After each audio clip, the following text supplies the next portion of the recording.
Hola, ¿qué tal? Buenos días. Pues en nombre del Museo de la Mujer y de su fundadora y directora, la doctora Patricia Galeana, les damos la más cordial bienvenida a este centro de difusión de una nueva cultura de igualdad sustantiva entre todas las personas, independientemente de su sexo o cualquier otra condición. Cuando las condiciones sanitarias así nos lo permitan, les invitamos a visitarnos en República de Bolivia número 17 en la Colonia Centro. Y bueno, pueden contactarnos también a través de nuestras redes sociales en Facebook, Museo de la Mujer, Twitter y en nuestra página www.museodelamujer.org.mx. Bueno, pues sin mayor preámbulo, es para mí un placer como cada mes, el primer viernes de cada mes, desde hace ya 5 años, presentar Poéticas de la Inteligencia. Y bueno, en esta ocasión vamos a hablar de la gran escritora Margarita Michelena, y para ello pues es una fiesta tener hoy como invitada a su hija Andrea Cataño Michelena. Bienvenida, Andrea. Y bueno, pues vamos a empezar primero con la doctora María del Carmen Carrillo, que es nuestra coordinadora aquí, como cada mes. Adelante, por favor, doctora María del Carmen Carrillo. Hola, buenas tardes. Gracias, doctora Beatriz, por la presentación. Agradezco también al Museo de la Mujer, a su directora, la doctora Patricia Galeana, y a todas las personas que colaboran en él para la realización del programa de la Poética de la Inteligencia. Esta tarde me da mucho gusto compartir con Andrea Cataño Michelena, hija de la escritora de quien charlaremos el día de hoy. Margarita Michelena. El trabajo cosmizador de Michelena decía: hay que decir con un lenguaje histórico las cosas intemporales, cosas simultáneamente sumergidas en la margen del tiempo, el río cambiante de Heráclito, y cosas suspendidas al margen del tiempo. Margarita Michelena fue una poeta, crítica literaria, periodista y traductora mexicana.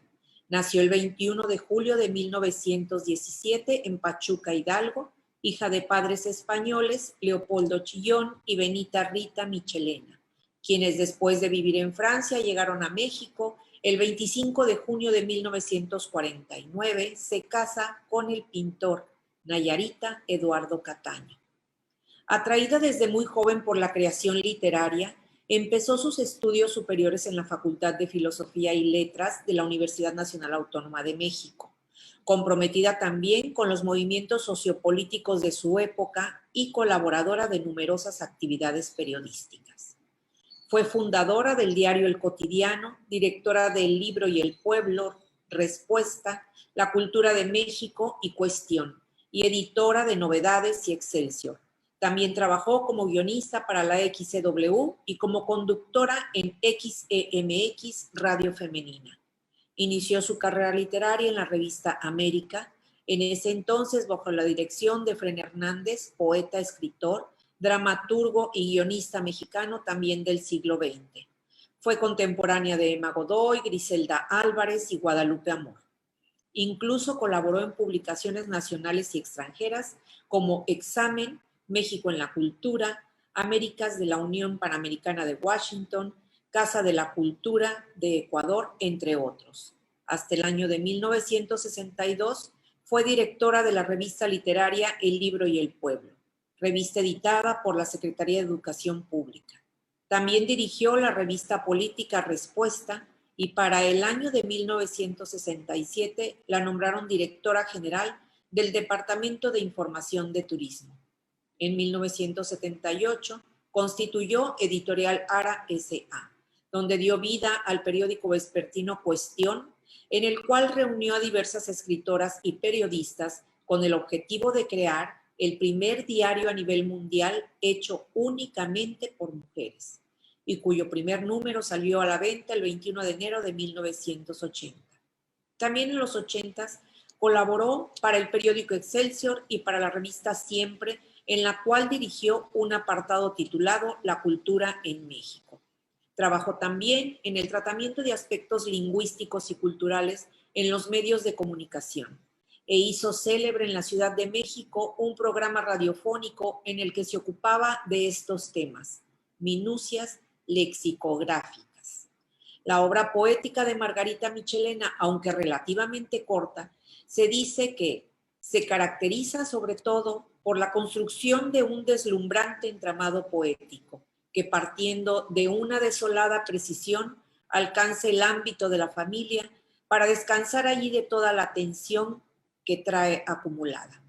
El doctor Héctor Darío Aguirre, en La expresión de la mujer, dice, su poesía fue publicada durante su trayectoria como periodista en los libros El Paraíso y Nostalgia en 1945, Laurel del Ángel en 1948, 3 poemas y una nota autobiográfica en el 53, La tristeza terrestre en el 54, El país más allá de la niebla en el 69 y una antología llamada Reunión de Imágenes también en el 69. Como crítica literaria contribuyó grandemente al mejor conocimiento de la lírica de su época con su ensayo Notas en torno a la poesía mexicana contemporánea, editado por la Asociación Mexicana por la Libertad de la Cultura de México en 1959. Se dice que Margarita Michelena se distinguió por una fina sensibilidad y pureza lírica de bien dibujados símbolos poéticos. Figura en antologías de poesía mexicana e hispanoamericana editadas en México, España y Argentina. Octavio Paz dijo que sus poemas son cristalizaciones transparentes, poemas bien planteados en la tierra, pero movidos por una misteriosa voluntad de vuelo. Se realizó una selección de sus poemas para el libro de lectura de la Universidad Nacional Autónoma de México, donde dice en su nota introductoria, leo solo un fragmento. Cada poeta que haya pensado en el origen, la naturaleza y las causas de su materia, tiene su propia definición de la poesía. Yo encontré la mía propia en Novalis. La poesía es la realidad última de los seres y las cosas. Y de Heidegger decía, acerca de la índole ontológica del quehacer poético, la poesía es la fundamentación del ser por las palabras. A los 80 años, finalmente, falleció en la Ciudad de México el 27 de marzo de 1998. Estamos recordando a Margarita Michelena. Muchas gracias.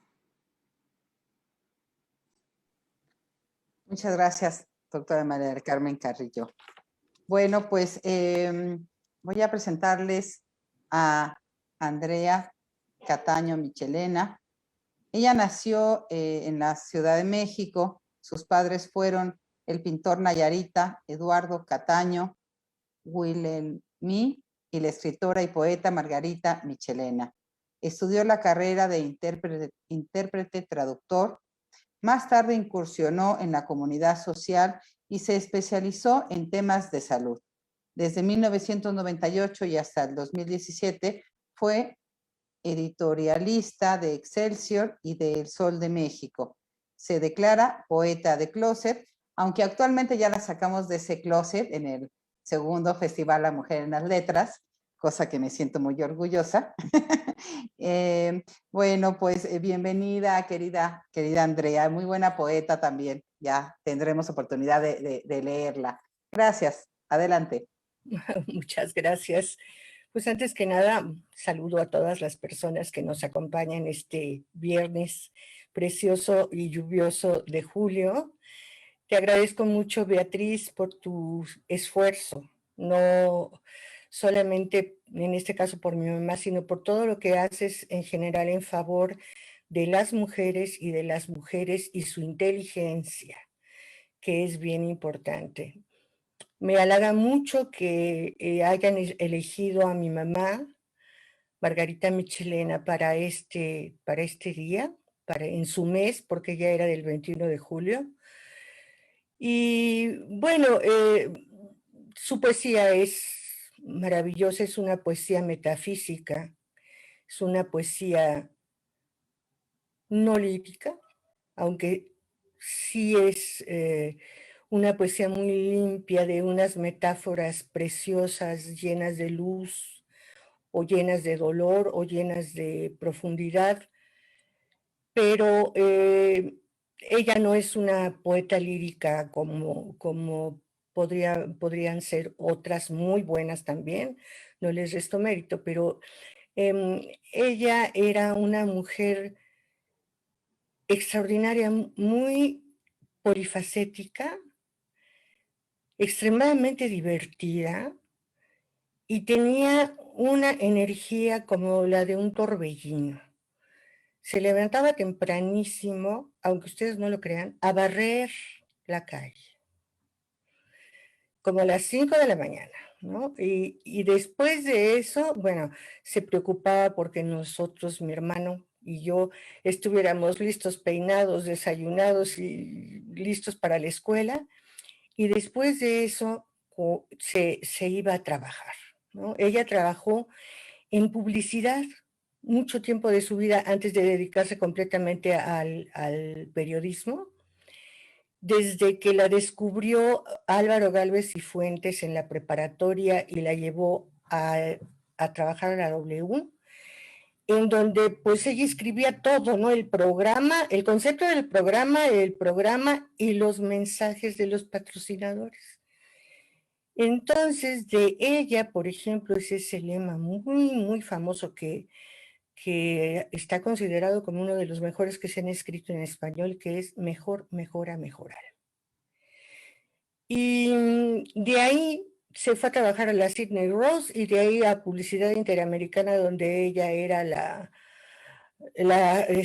creativa, digamos, la directora creativa de la agencia, e inventó ella los programas como los que hacía Raúl Velasco. Los hacía para Pepsi Cola y les llamaban espectaculares y eran unos programas de variedad en los que, bueno, pues iguales que con Raúl Velasco, solo que eran más espaciados. Eso es por decirles lo que fue su actividad como publicista, que después dejó por la actividad editorial, cuando junto con Kena Moreno crearon la revista Kena. Esta revista, que fue un hito, digamos, en el mundo editorial, se distinguía de las demás revistas femeninas que había en ese tiempo, que eran vanidades, entre ellas de la que más recuerdo, que era La Competencia Directa. En esta revista, además de obviamente ponerles moda y maquillaje y cocina y todas las cosas que les interesaban, mi mamá invitó a colaborar a sus amigas: Emma Godoy, Rosario Castellanos, Lupita Dueñas, una gran cuentista, Guadalupe Dueñas, Griselda Álvarez, y porque decía que era cuestión de darle a la gente un contenido diferente, a las mujeres una visión distinta de sí mismas, no como pues el ama de casa típica, la madre de familia, o tal vez la obrera o la empleada. No, ella quería que estuvieran más conscientes de quiénes eran como seres. Y esto lo hizo a través de los contenidos que escribían sus amigas. Y así fue como se inició en el diarismo. Después de trabajar en Kena, hizo otras revistas femeninas, pues porque nos tenía que dar de comer. Se quedó viuda muy joven y pues tenía que sacar adelante a sus hijos. Entonces esa mujer regresaba de trabajar y se ponía a traducir, porque también esa era otra de sus pasiones. Y traducía por necesidad, ¿no? Y después de que traducía como hasta las 11 de la noche, la señora se ponía a leer, porque no podía dormirse sin antes leer, y leía pues como hasta las 3 de la mañana. O sea, yo recuerdo porque yo dormía con ella. Entonces, pues me acostumbré a dormir con el foco aquí porque mi mamá se quedaba dormida y el fumadero era algo tremendo. Fumaba y fumaba y fumaba como chacuaco, pero bueno, y leía. leía vorazmente a una rapidez increíble y aparte con una memoria de paquidermo. O sea, no. Yo decía, ¿cómo puede ser? A veces leía 3 libros a la vez, o sea, uno en la mañana, uno a mediodía y uno en la noche, de 3 temas completamente diferentes porque tenía muchas pasiones. La historia, la literatura, la política. Cuando fundó Respuesta en los 60, fue, en su juventud, fue comunista, del Partido Comunista. Era más comunista que los comunistas. Y decía después que el comunismo era una enfermedad que se quita con el tiempo. Dice, si eres inteligente, porque si no, ahí te quedas. Entonces se juntó con un marxista de a de veras, que sí sabía marxismo, que era Rodrigo García Treviño, que era además dueño de una librería divina que se llamaba la Librería Ariel, que estaba allí en la calle de Donceles, donde íbamos a trabajar mi hermano y yo en las vacaciones, pobre hombre.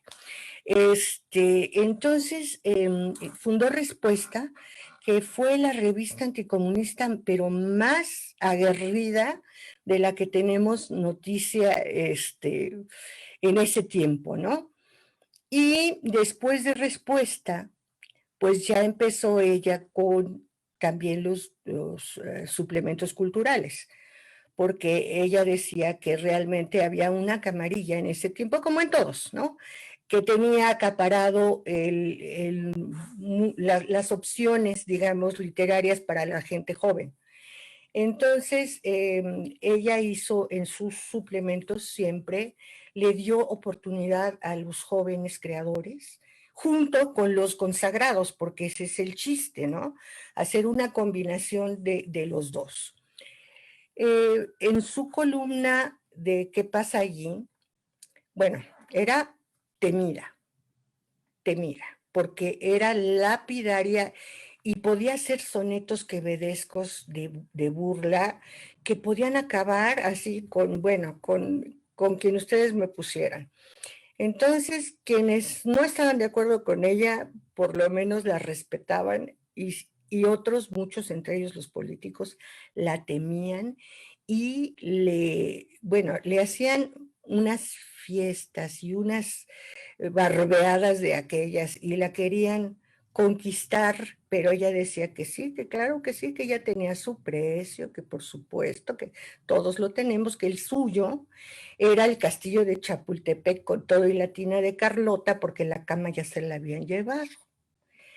Y de ese tamaño era, ¿no? Como madre, bueno, era súper estricta y a veces hasta demasiado, ¿no? Nosotros, por ejemplo, nunca tuvimos el apoyo en el sentido de, mira, porque ella podía agarrar el teléfono y conseguirnos una chamba donde nosotros quisiéramos, ¿no? Bueno, pero ella dijo, no, todo lo que tengan ustedes se lo van a ganar. Entonces, pues así fue. Tuvimos que salir adelante muy jóvenes, desde muy pronto. Los dos, mi hermano estudió comunicación, yo estudié intérprete traductor porque se me dan un poco las lenguas, sí se me facilitan. Y como yo trabajaba también, desde muy jovencita trabajé porque me daba pena ver a mi mamá, que casi no dormía, ¿no? Y yo decía, bueno, pues por lo menos estudié, hice la prepa, lo que ustedes quieren, y me metí a estudiar una carrera técnica, y con eso y con los idiomas empecé a trabajar rápido, y ya me metí en la estudiada, y después de estudiar, a trabajar, ¿no? Y ya el mundo, la chamba me llevó por caminos diferentes. Pero volviendo a mi mamá, era una extraordinaria cocinera. Era una mujer que tejía. De chicos, me acuerdo, a mi hermano y a mí, nos tejía toda la ropa, o sea, gran parte de la ropa, los abrigos, los suéteres. Ella se tejía ropa preciosa. Me acuerdo una vez que creo que no durmió en 2 noches y se tejió un vestido completo de saco y maxifalda y no sé qué, y ya, todavía lo tengo ese vestido, lo guardé. Y para escribir, me decía ella, le digo, bueno, mamá, ¿a qué horas escribes poesía? Y me dice, bueno, después de escribir Notas para un árbol genealógico, que es un poema catártico maravilloso, en el que ella se pone en paz con sus muertos, que fue una sobreviviente, o sea, se le murió la madre, el padre, el hermano, la hermana. No tenía familia aquí porque ella fue la primera generación en México. Mi papá, eh, bueno, todos sus muertos. Y después de ese poema, que es un poema de arrancar así te arranca el alma porque es muy, muy, muy fuerte y muy hermoso. Ya no volví a escribir. Decía que ya todo había sido dicho. Escribir ese poema fue como un trance. 3 días con sus respectivas noches en que estuvo escribiendo y nada más le pasábamos pues, un sandwichito, el café y muchos cigarros, eso sí, muchos cigarros. Y les decía yo, bueno, ma, pues ¿cómo le haces, no? O sea, ¿cómo nace en ti? ¿Cómo sabes a qué horas te vas a poner a escribir? O sea, te pones frente a la máquina de escribir, tienes ya listas las cosas, pones una palabra y después la trabajas, ¿no? Le trabajas como uno podría trabajar cualquier texto. Me dice, no. Cuando yo me siento, el poema ya está. O sea, ¿cómo que el poema ya está? Me dice, sí. Mira, yo tengo estas antenas soy como una esponja que va absorbiendo todos los estímulos visuales, intelectuales, estéticos, sonoros, porque también le fascinaba la música, tocaba el piano. Y después haz de cuenta que de esa esponja algo pasa ahí que es como si fuera la filtración de un licor. Y cuando pasa ese filtro, ya lo que tengo que hacer es sentarme a vaciarlo en el papel. Y después dejarlo, esperar, dejarlo enfriar o dejarlo sedimentarse, es decir, que todo lo que sobre el sedimento de un poema se ponga abajo y quede arriba lo que realmente importa, ¿no? Era extremadamente exigente con ella misma, entonces dice que fue más lo que rompió que lo que dejó. Y ya una vez que esto había pasado, después de un tiempo en el que ella tenía que como que descansar de esa presión emocional que implica, de ese desgaste emocional que implica, o que implicaba al menos para ella el trabajo poético, descansar y después retomar ese poema que ya estaba escrito de primera instancia y quitar. Decía que había que quitar, que raramente añadía cosas, que simplemente quitaba todo lo que no servía. Y ya así era su proceso creativo, lo cual me pareció a mí verdaderamente muy interesante y muy diferente, ¿no? Porque yo sé que hay muchos poetas o muchos escritores, pues que se sientan enfrente bueno, ahora de la pantalla y empiezan con algo y de ahí se siguen, ¿no? Pero ella no. Ella lo que hacía era que cuando se sentaba era porque decía que el poema ya estaba listo. Y así fue como siempre escribió. Y escribía lo que quería. Nada más. Y decía que después de haber escrito Notas para un árbol genealógico, ya no tenía nada más que decir en el sentido poético. Se dedicó entonces más al periodismo y a la cuestión de la promoción cultural y a pues ya se retiró, digamos, a leer todo lo que no había podido leer porque pues con tanto trabajo no tenía tiempo de leer tanto como entonces, pero le dio un problema, un infarto cerebral. Y entonces sufría mucho porque ya no podía decir lo que quería, es decir, las palabras, pensaba en una palabra pero le salía otra, ¿no?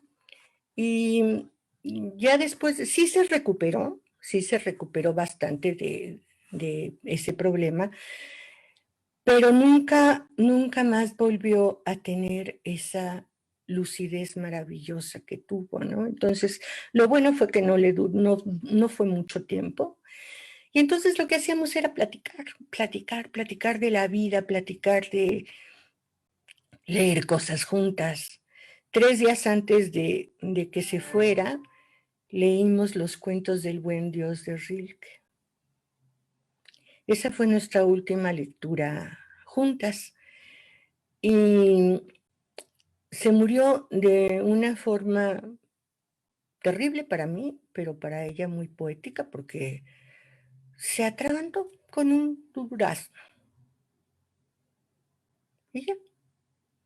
Cuando llegamos al hospital, pues ya era muy tarde, o sea, 15 minutos después de que se había atragantado, y como el diafragma de las personas mayores se hace, en primer el reflejo se retarda, se retrasa, y luego también es muy estrecha la vía, ¿no?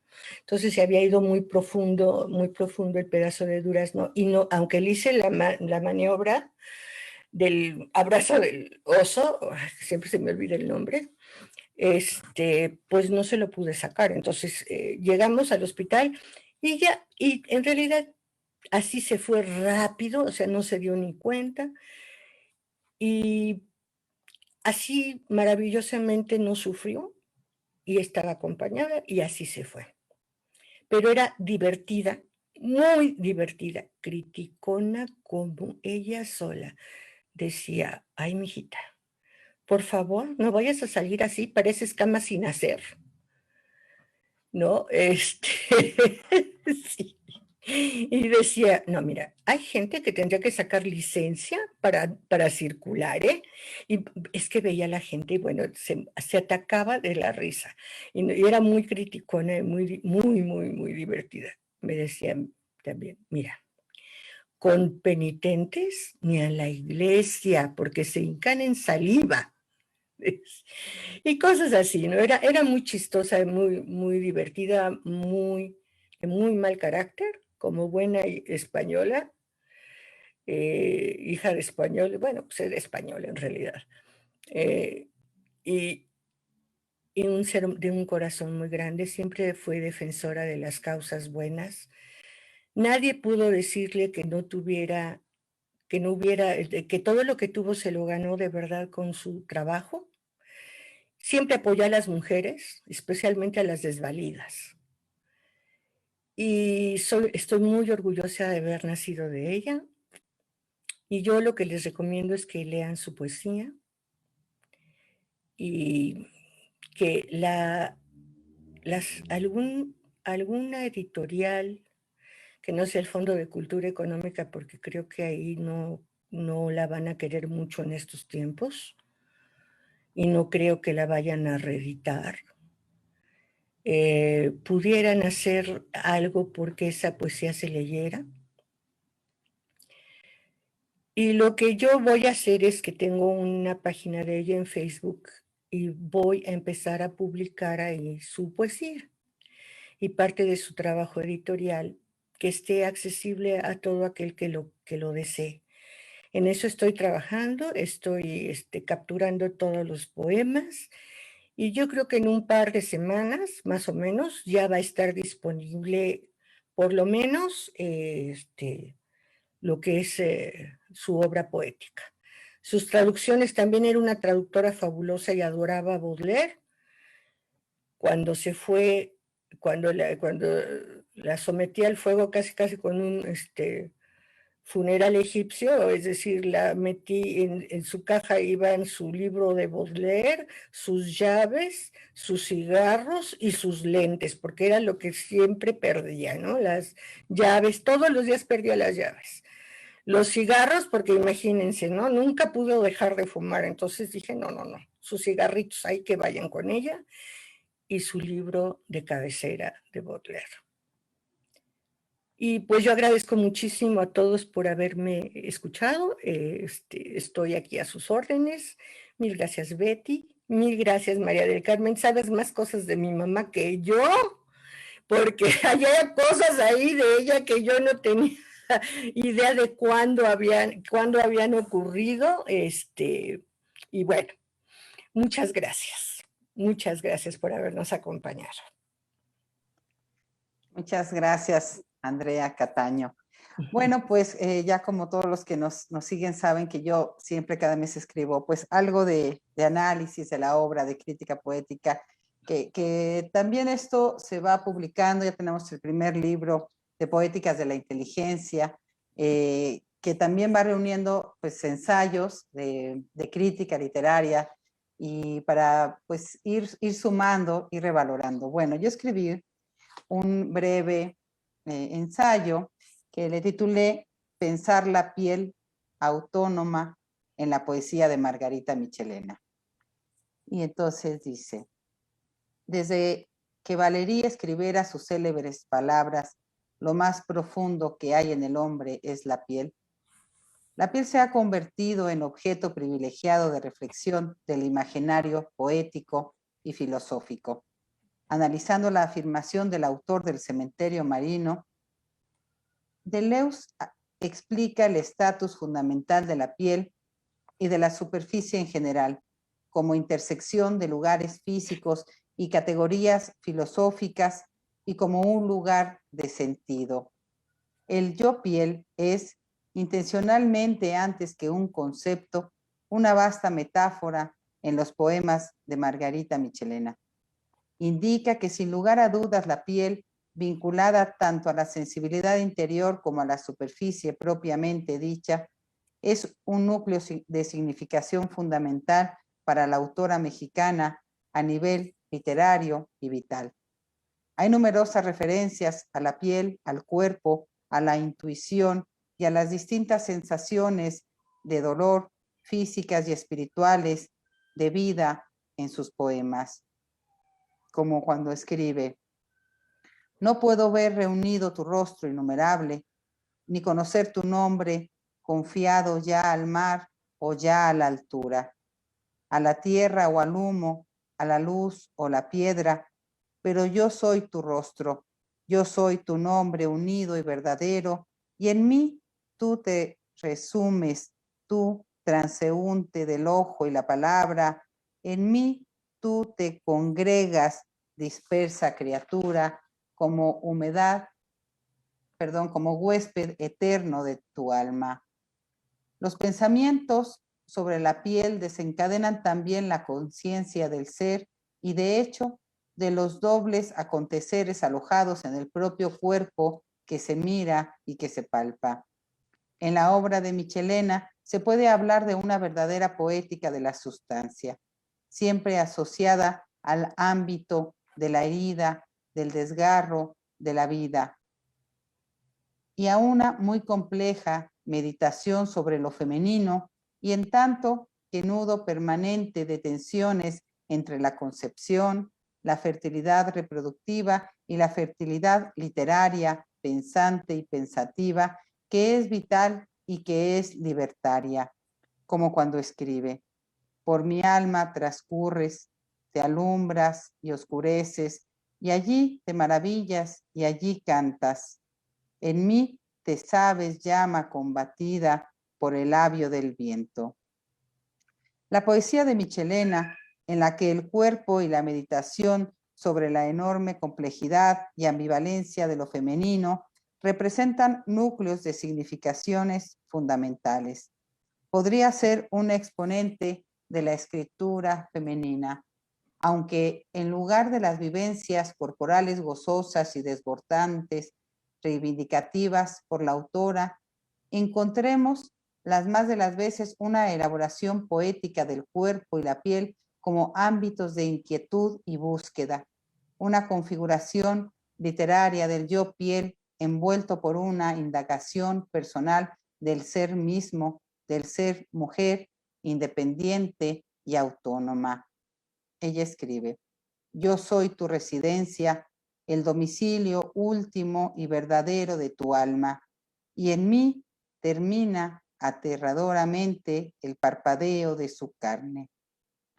La historia íntima y la historia social se entremezclan en el poema como cicatrices, tanto en el sentido literal como figurado. Las sobrecogedoras metamorfosis del cuerpo empiezan por la piel y evocan explícitamente los hechos con la piel humana como ideología. La consulta o la interrogante misma de la conciencia y el pensamiento dialogan dentro del poema, como en un sentido filosófico en que se responden las preguntas, como cuando escribe: soy tu único espejo, soy el estanque terrenal y oscuro sobre el que a veces misteriosa piedra dibuja un vago círculo, tu nombre. El cuerpo, en palabras de Foucault, se encuentra directamente inmerso en un campo político y constituye la superficie de inscripción de los acontecimientos. Pero la comparación va incluso más allá. La piel no solo se convierte en el lugar de inscripción de una historia colectiva, sino que deja de existir como tal para iniciar una metamorfosis entre el ser y la conciencia. La piel es un síntoma importantísimo en distintos textos de Michelena y un núcleo de irradiación de muchos otros elementos que conforman lo que puede llamarse una poética de la piel, vinculada con temas y motivos destacados como la meditación sobre lo femenino y su ambivalencia, la maternidad, el cuerpo, la herida, la vida, y el cruce entre historia íntima e historia colectiva. Dichas articulaciones se encuentran asimismo en la obra de Cixous, cuyas afirmaciones sobre la piel y la cicatriz y la escritura femenina pueden enriquecer la lectura de la piel en los textos de Margarita Michelena. Si Cixous propone una perspectiva y a la vez política y poética de pensar la piel, una reflexión sobre el amplio imaginario literario y cultural convocado por la cicatriz, la inseparabilidad entre escritura y cuerpo y una confluencia inscrita en la piel entre intimidad e historia. Todas estas cuestiones están presentes en la poesía de la autora mexicana y en su poética de la piel, estrechamente vinculada a la vulnerabilidad, a la meditación sobre la complejidad de lo femenino y a distintas metamorfosis entre ella, su piel, su sentir en el mundo y su conciencia pensante. Muchas gracias. Muchas gracias. Bueno, pues a ver, voy a leer los comentarios y vamos haciendo, ya comentando las tres, ¿te parece, Andrea? Claro que sí, claro que sí. A ver, aquí, gracias al Museo de la Mujer que siempre nos manda a todos. Bueno, primero saludos, dice Pamela Fernández, saludo a todas las ponentes. Rebeca de Lira, buenos días, subsecretaria de Gobierno, Valle de México, zona nororiente. Pues bueno, muchas gracias. Qué bueno que se interesen en estos grandes referentes de nuestra literatura.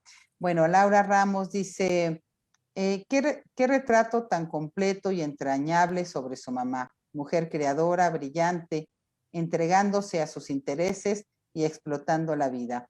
Gracias por darnos a conocer más sobre su interesante vida. Genial. Gracias, muchas gracias. Y bueno, felicitaciones, Tere Is, dice gracias Bueno, ajá, Isela Fuentes dice, gracias por compartir. Elda Castillo, gracias por tan buena exposición. Amo la poesía de Margarita. Gracias a su hija por platicarnos de su mami. Gracias. Y bueno, Laura Ramos dice, grandes ponencias que nos invitan a leer a Margarita. Bueno, pues ahorita que nos vayan, pues no nos preguntan cosas, pregúntenos, aprovechando que tenemos aquí a Andrea. Fíjate que, bueno, yo sí te voy a preguntar. No, cuando estábamos con Patricia Rosas Lopati, que es amiga en común, muy querida, yo sé, y que le agradezco que nos haya introducido en esta amistad a Andrea y a mí. Pero ella decía que cuando platicaban, Elena Garro fue una mujer muy crítica, ¿no? Muy crítica de la vida, de todo lo que iba viendo. Y me llamó la atención, y ahora tú dices también esto sobre tu mamá, pero creo que son estas, bueno, te pregunto, pero creo que son estas mentes brillantes, que esa crítica no es que sea una persona más difícil, sino son mentes brillantes que están con una conciencia de lo que está pasando y no pueden, obviamente, guardar silencio. Bueno, pero era pregunta, tú dime. No, sí, por supuesto, mi mamá era una mente que estaba alerta, por 360 grados, alerta a todo, ¿no? Entonces, obviamente, era lo político, era el mundo, era la lectura, era la literatura, era hasta la televisión, porque a cómo se divertía y criticaba la televisión, apuntaba y con eso hacía ella su programa de Hablemos Mejor, donde ponía, bueno, donde decía lo mal que hablábamos el castellano y daba los ejemplos y todo con muchísimo sentido del humor, ¿no? Que eso era una de sus características, era muy divertida. Y sí, estaba alerta a todo y era imposible que una mente alerta, que una mente que además estaba procesando todo ese tipo de información y no nada más acumulándola, sino haciendo algo con ella, ¿no? Y esto era a través de sus traducciones o a través de sus artículos o en las charlas, maravillosas tertulias con, ¿qué te puedo decir? Yo tuve la suerte, lástima que estaba tan chiquita, de conocer a todos. Bueno, Elena Garro vivió en mi casa con la chata. Un día de repente llegaron en 2 cocodrilos con un chorro de maletas y se instalaron en mi casa. Y oír a esas 2 mujeres envueltas en un humo, en el humo del cigarro, porque las 2 fumaban mucho, hablar de la situación política, de literatura, de arte, de moda, también, porque bueno, era mujer finalmente y era súper coqueta, además mi mamá, súper coqueta. Ella no salía a la calle si no estaba, pero perfectamente producida, vestida, arreglada, bueno. Y sí, realmente esta capacidad, esta sensibilidad extrema, que también la hacía muy vulnerable, ¿no? Porque pues tiene su lado bueno y su lado malo. O sea, por un lado ella era capaz de percibir las cosas que tal vez a nosotros se nos hubieran escapado, ¿no? En cosas a veces muy sutiles, ¿no? Pero por otro lado también la hacía muy vulnerable. No aguantaba mucho la crítica, que digamos, no le gustaba, no. Pero fíjate, si ella consideraba, por ejemplo, ella podía equivocarse en una opinión sobre alguien, ¿no? Sobre una persona, sobre un asunto político que había tratado de X forma en un artículo. Sin embargo, si alguien la convencía con argumentos de que estaba equivocada, sí enmendaba la plana. O sea, no tenía esa soberbia así de acero que no la hacía nunca descender de su pedestal, no. Ella no era fácil de convencer, podía ser muy cruel, por ejemplo, mucha gente le pedía Ay, por favor, le voy a mandar mis poemas para que usted me dé su opinión, ¿no? Entonces mi mamá decía, a ver, ¿usted quiere oír lo que quiere oír o quiere oír la verdad? Porque si quiere oír la verdad, entonces déjemelo. Pero no se vale que usted quiera que yo lo halague porque eso es lo que quiere escuchar. No, yo no funciono así. ¿No? Entonces, y le decía a la gente con todas sus letras, mire, Dios no lo llamó por este camino, pero seguramente usted tiene otras muchas aptitudes, pero como poeta, no. Esto no sirve por esto y esto y esto. Y pues normalmente la gente pues no está acostumbrada. Cuando uno pide una opinión, generalmente uno siempre va con la segunda de que sea buena, ¿no? Pocos piden una opinión para que les digas la verdad así, encueradita, ¿no? Y sí, era una extremadamente sensible y muy, muy inteligente. Muy bien, muchas gracias. Bueno, aquí me saludo, dice, saludos a Elsie Margarita Quijano. Ay, un gran saludo, Elsie, linda. Saludos, Andrea. Lo que compartes sobre tu mamá ha sido muy interesante y emotiva. Y bueno, Patricia dice, qué estimulante conocer la obra de arte completa. Muchas gracias, Celia Patricia Polo. Oye, Andrea, y con Rosario, con Rosario Castellanos, pero también con Griselda Álvarez, que como tú sabes es nuestra presidenta vitalicia aquí del Museo de la Mujer. Yo sé. ¿Qué anécdota nos? Era mi segunda madre, Griselda Álvarez. Cuando mi mamá murió, me dice, pues ahora yo ya soy la única madre que te queda. Y bueno, con Griselda Álvarez se carteaban en sonetos. Fíjate que tengo que rescatar esos sonetos porque están en el patrimonio, en el archivo que entregué a Hidalgo para que fuera resguardado y catalogado, porque cuando ella murió, era muy desordenada, ¿eh? Era súper limpia y muy ordenada, pero para sus cosas no. Entonces terminaba las cosas, las arrumbaba en un cajón y ahí. Entonces después de mucho tiempo que murió, que pude, porque emocionalmente yo no podía. Ella y yo tuvimos una relación muy, muy, muy estrecha y muy fuerte. Entonces, yo entraba a su casa y era, desde que abría la puerta y me sorprendía su olor. Ya, era un lloradero que para qué te cuento. Entonces no pude quitar nunca la casa, la quitó mi hijo con su novia, entonces que hoy es mi nuera. Pero después nos trajimos el archivo de ella aquí a la casa y estuve revisando papeles y entre ellos me encontré una libreta donde estaban de su puño y letra los sonetos con los que se carteaba con Griselda. Y bueno, mi mamá y Griselda estuvieron muy, muy juntas cuando Griselda tuvo 2 nietos. El Miguel Ángel, el niño que desafortunadamente murió de leucemia muy chiquito, y Mónica.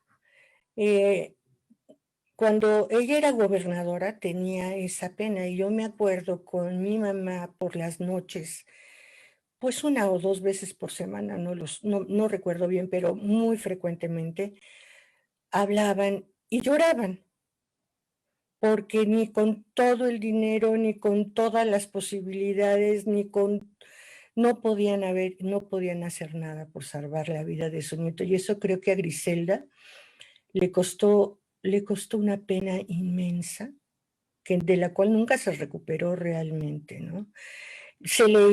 Leía la poesía.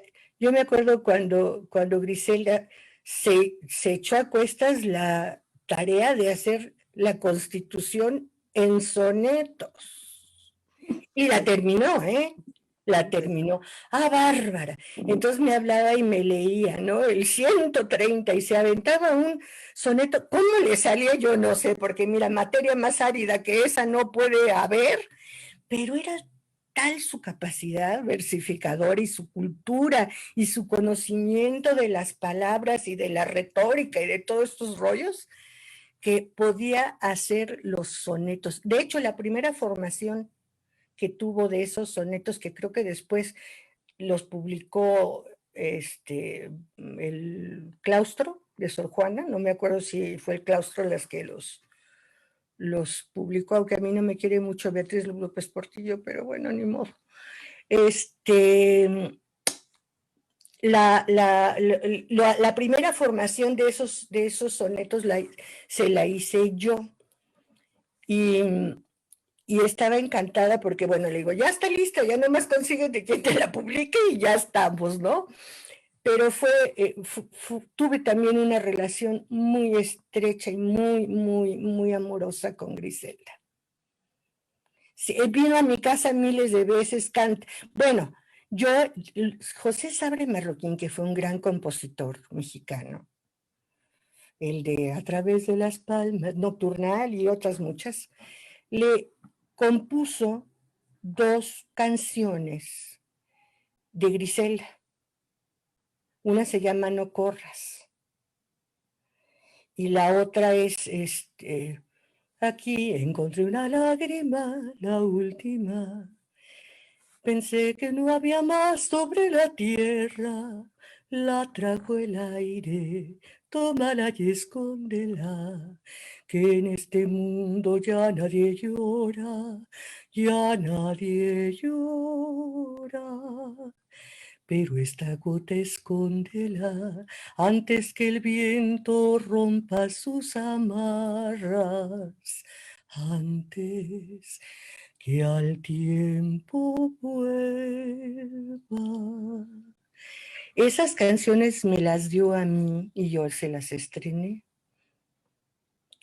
Y incluso cuando me tocó inaugurar el Teatro del Pueblo en 1989, por ahí, canté esas 2 canciones y otras canciones en francés porque se restauró con el ¿cómo se llama? Con el fondos del gobierno de Francia. Pero estas 2 piezas, ella me las ofreció para que yo se las estrenara. Y siempre fue a todos mis bululús, ahí estaba en primer lugar, con tanto cariño que para mí de verdad ha sido otra pérdida muy, muy grande, la de Gris.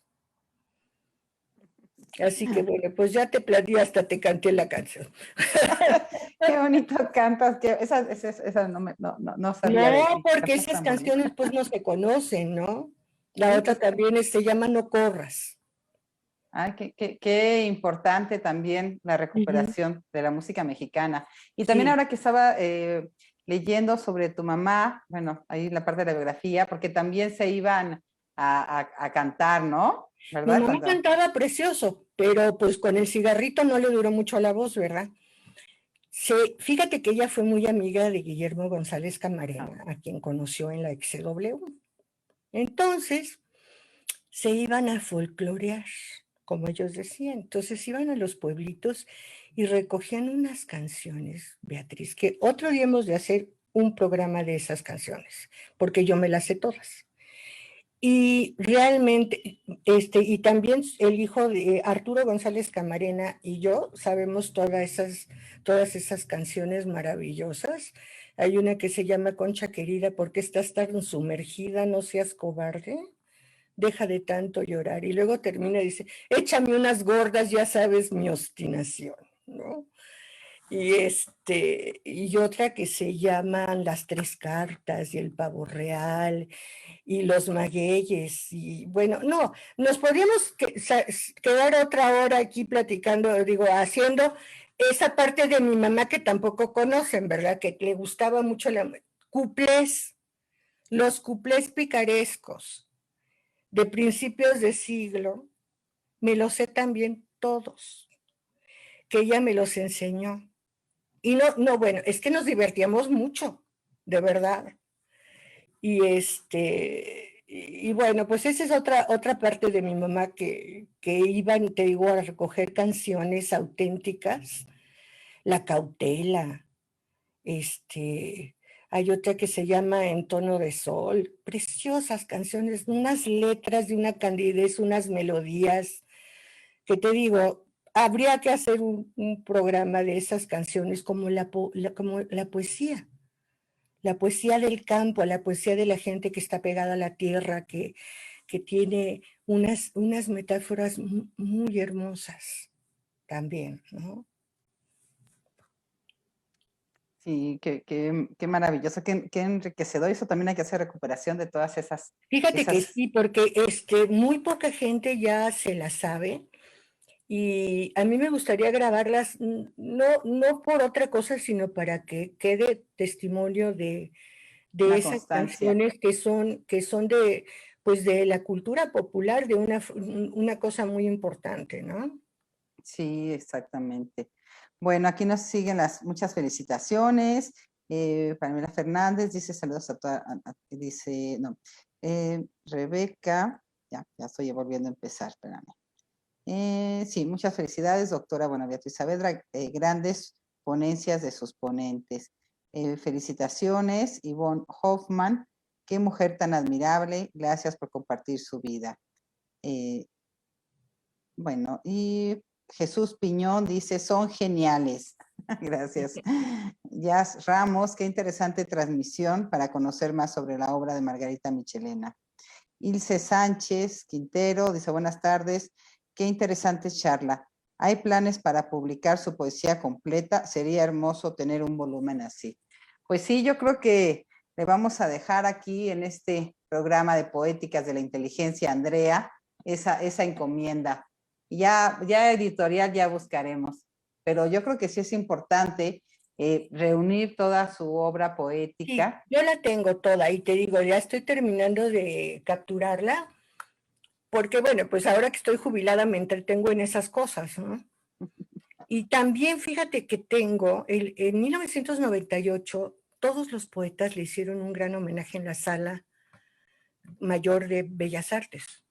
Fue un homenaje para ella de poetas para los poetas. Estuvo ahí Octavio Paz, estuvo Jaime Sabines, estuvo Ali Chumacero, estuvo por supuesto Gris, la Plana Mayor, y yo tengo todo lo que dijeron sobre la poesía de mi mamá. Entonces a mí me gustaría hacer esa edición enriquecida con esos textos, porque son de la Plana Mayor de los poetas mexicanos, ¿no? Del siglo XX, sobre todo.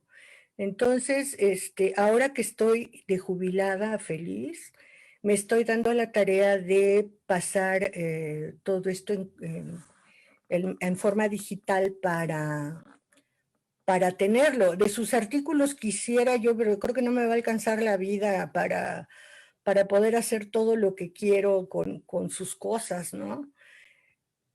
Y en esas ando. Por lo pronto sí prometo aquí que voy a poner lo que ya tengo en su página de Facebook, que si ahorita me dan un momentito, les voy a decir, es Margarita Michelena en Facebook, búsquenla y ahí está.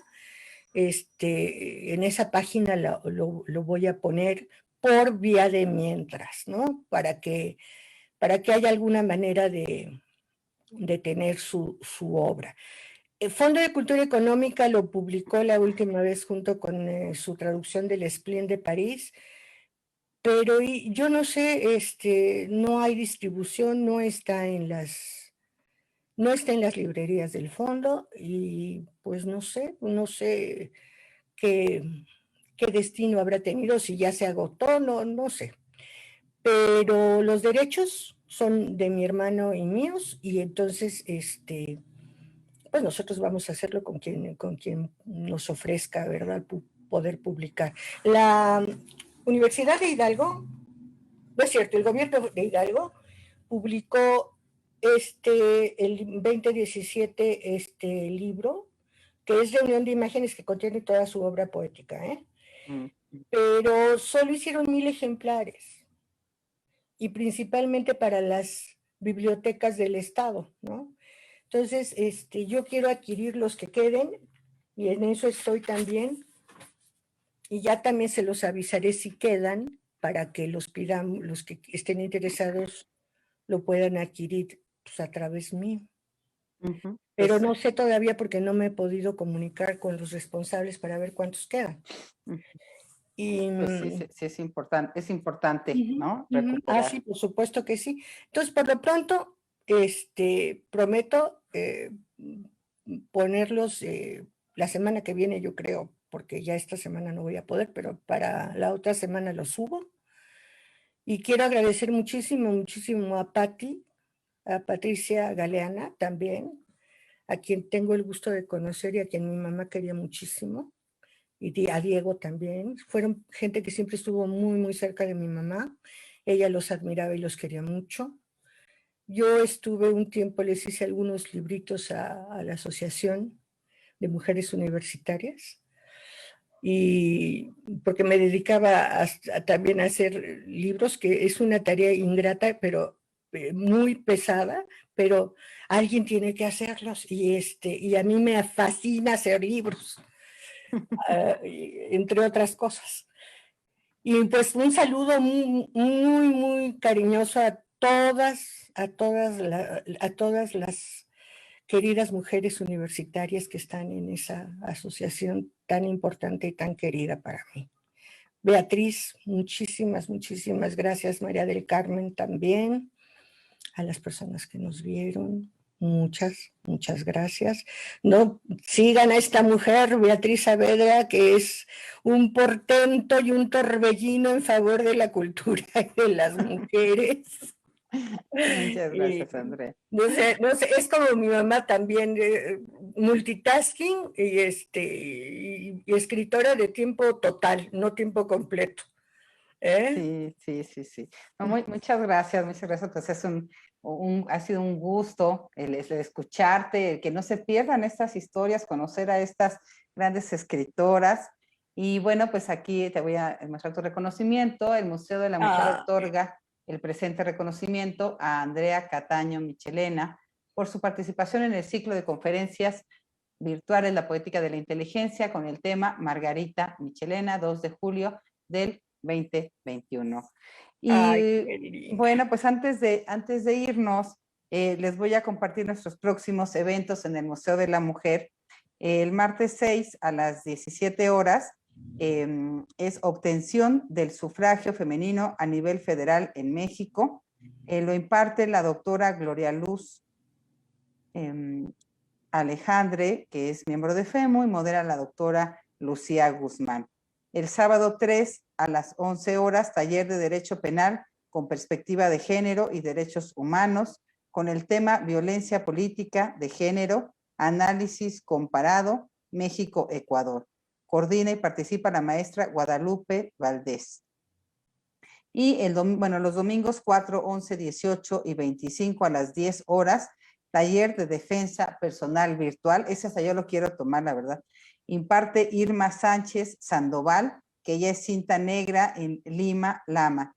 La licenciada Carla Jaramillo, que es abogada, y Nancy Morales, que es psicóloga. Bueno, y los domingos 4, 11, 18 y 25 a las 12:30, taller de danza, movimiento, terapia, vivir el cuerpo desde el movimiento. Imparte Rebeca Caballero, también miembro de FEMU.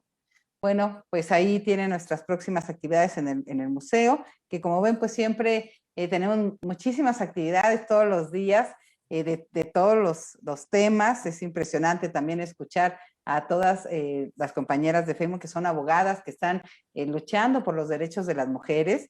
Y bueno, ayer en una junta que teníamos, decíamos eso, que todo suma, ¿no? Que todo suma, y estando juntas, eso es lo importante. Cada quien desde nuestra trinchera, pues ir recuperando, ir defendiendo lo que nos corresponde a las mujeres. Bueno, pues muchas gracias a Andrea Cataño Michelena, muchas gracias a la doctora María del Carmen Carrillo por acompañarnos siempre. Gracias y nos vemos el próximo mes. Hasta luego. Hasta luego.